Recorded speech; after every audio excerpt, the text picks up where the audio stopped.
Palavra da Verdade, devocional de 31 de outubro. A justiça de Deus revelada no Evangelho. Pois não me envergonho do Evangelho, porque é o poder de Deus para a salvação de todo aquele que crê, primeiro do judeu e também do grego. Romanos 1,16. Don Kistler, em seu prefácio à obra Os Puritanos e a Conversão, observou que o tema mais crucial com o qual a mente e o coração humano podem se ocupar está ligado com a questão: como pode o pecador se tornar justo diante de Deus? Outro lado da questão é: como pode Deus ao mesmo tempo ser justo e justificar um pecador? Pois sua retidão moral demanda a punição do pecado. Este é o dilema respondido pelo Evangelho. Tal era o dilema e a razão da crise de Martinho Lutero. No dia 2 de julho de 1505, durante uma grande tempestade, Lutero foi atingido por um raio. A perspectiva da morte e a expectativa de comparecer perante Deus o levaram a refletir sobre sua condição quanto à justiça de Deus.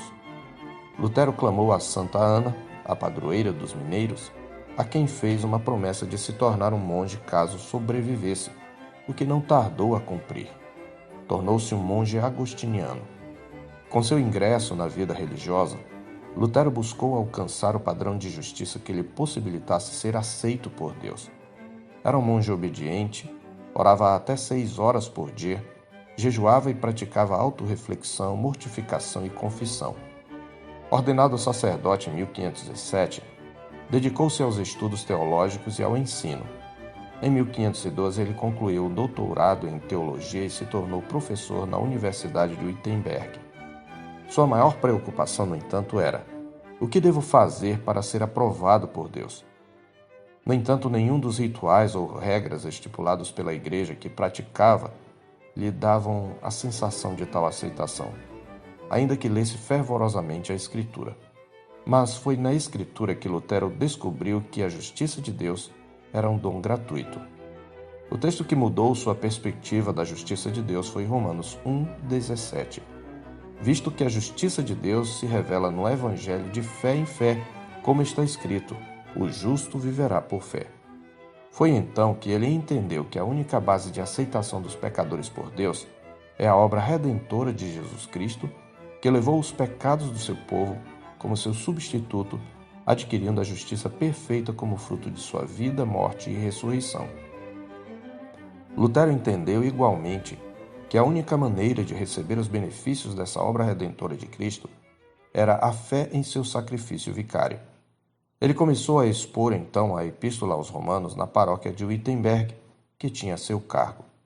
À medida que sua compreensão da justiça como dom gratuito aumentou, cresceu também sua inquietação quanto às doutrinas da Igreja Romana que eram contrárias ao Evangelho da Graça, o que o levou a escrever suas 95 teses e a fixá-las na Catedral de Wittenberg, no dia 31 de outubro de 1517. Quando Paulo testemunha em Romanos 1,16, não me envergonhe do Evangelho, ele está afirmando uma verdade pela negação do contrário. O significado da expressão é: tenho orgulho do Evangelho. Paulo apresenta 2 razões para se orgulhar do Evangelho. A primeira é que o Evangelho é o poder de Deus para a salvação de todo aquele que crê, no verso 16. A segunda é que no Evangelho é revelada a justiça de Deus, como ele diz no verso 17. Mas é no capítulo 3 da Epístola aos Romanos que Paulo mostra de que maneira se manifesta a justiça de Deus revelada no Evangelho. Após descrever a condição do mundo pagão sob a ira de Deus e o fracasso da religião legalista dos judeus para alcançar o padrão de justiça divina, o apóstolo conclui que todos, tanto judeus como gregos, estão debaixo do pecado. Como está escrito: não há justo nenhum sequer, não há quem entenda, não há quem busque a Deus. Todos se extraviaram, a uma se fizeram inúteis. Não há quem faça o bem, não há nenhum sequer. Capítulo 3, versos 9b a 12. Ele ressalta ainda o papel da lei como instrumento de condenação. Ora, sabemos que tudo o que a lei diz, aos que vivem na lei o diz para que se cale toda a boca e todo o mundo seja culpável perante Deus, visto que ninguém será justificado diante dele por obras da lei, em razão de que pela lei vem o pleno conhecimento do pecado.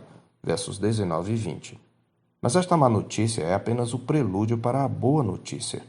Como um mensageiro de boas novas, um atalaia tocando a trombeta, Paulo brada no verso 21. Mas agora, sem lei, se manifestou a justiça de Deus testemunhada pela lei e pelos profetas. De que maneira, então, se manifestou a justiça de Deus no Evangelho? Ou seja, como Deus pôde, ao mesmo tempo, ser justo em sua reação ao pecado e declarar justos os pecadores? A primeira verdade ensinada no verso 22 é que a justiça de Deus não é conquistada pelo pecador, mas é atribuída a ele mediante a fé em Jesus Cristo. Em segundo lugar, Paulo diz que a justiça de Deus se manifestou sem distinção de pessoas. Ela está disponível para todos e sobre todos os que creem, porque não há distinção, pois todos pecaram e carecem da glória de Deus. Versos 22b e 23. Paulo reforça o caráter indistinto da aplicação da justiça de Deus também nos versos 29 e 30. É porventura Deus somente dos judeus? Não o é também dos gentios? Sim, também dos gentios, visto que Deus é um só, o qual justificará por fé o circunciso e mediante a fé o incircunciso. Assim todos os que creem recebem os benefícios da justiça de Deus.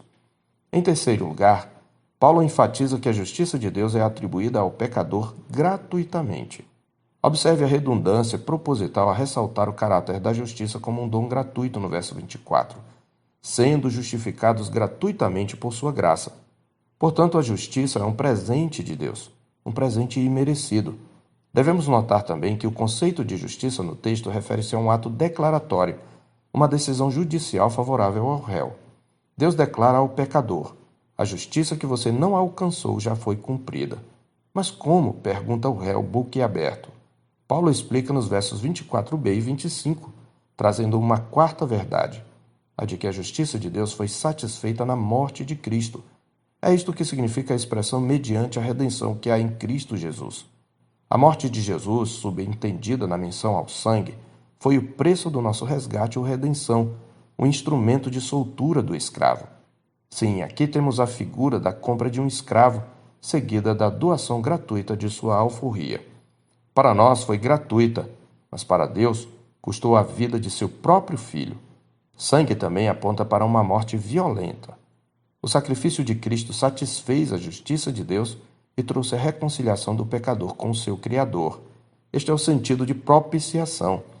Observe que quem propôs e ofereceu a oferta reconciliatória foi o próprio ofendido. A ideia de propor aqui também evoca a figura do Filho de Deus morto em uma exposição pública. Por fim, Paulo ressalta que a justiça de Deus manifestada em Cristo atinge os pecadores de todos os tempos.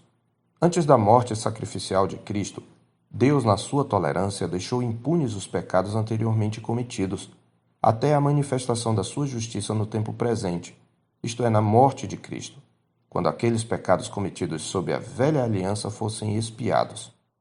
Assim, Deus se manifestou ao mesmo tempo como justo, pois puniu o pecado em Cristo, e como justificador daquele que tem fé em Jesus. A manifestação graciosa da justiça de Deus na obra de Cristo tem algumas implicações. Primeiro, ela exclui todo motivo de glória pessoal, como afirma Paulo no verso 27. Onde, pois, a jactância? Foi de todo excluída. Por que lei? Das obras? Pergunta o apóstolo. Não. Pelo contrário, pela lei da fé, responde ele. Portanto, todo orgulho cai por terra diante da consciência de que, quando merecíamos o juízo de Deus, ele nos declarou justos. Além disso, essa manifestação da justiça de Deus nos iguala a todos, seja o pecador rico ou pobre, negro, branco ou amarelo, feio ou bonito, instruído ou iletrado, ele carece da glória de Deus e é justificado pela mesma obra redentora. Tal fato, portanto, deve nos levar à humildade. Assim, o Evangelho também deve nos motivar à gratidão. Quando o pecador se apercebe do terrível juízo do qual ele escapou gratuitamente, não lhe resta fazer outra coisa senão prostrado dizer: Senhor meu e Deus meu. Finalmente, a revelação da justiça graciosa de Deus deve nos levar a nos orgulhar do Evangelho. Quem foi alcançado por essa justiça, quem teve sua vida transformada por ela, não pode ter vergonha da mensagem que o salvou. Antes, quer proclamá-la a todos quantos encontrarem sua vida. Pois ainda que lhe custe a vida, Será para ele um privilégio imerecido pregar o Evangelho das insondáveis riquezas de Cristo. Ele sempre terá no coração o sentimento: eu não me envergonho do Evangelho de Cristo. Eu sou o pastor Marcos Augusto, pastor da Terceira Igreja Presbiteriana de Boa Vista, em Roraima. Tenha um bom dia na paz do Senhor Jesus.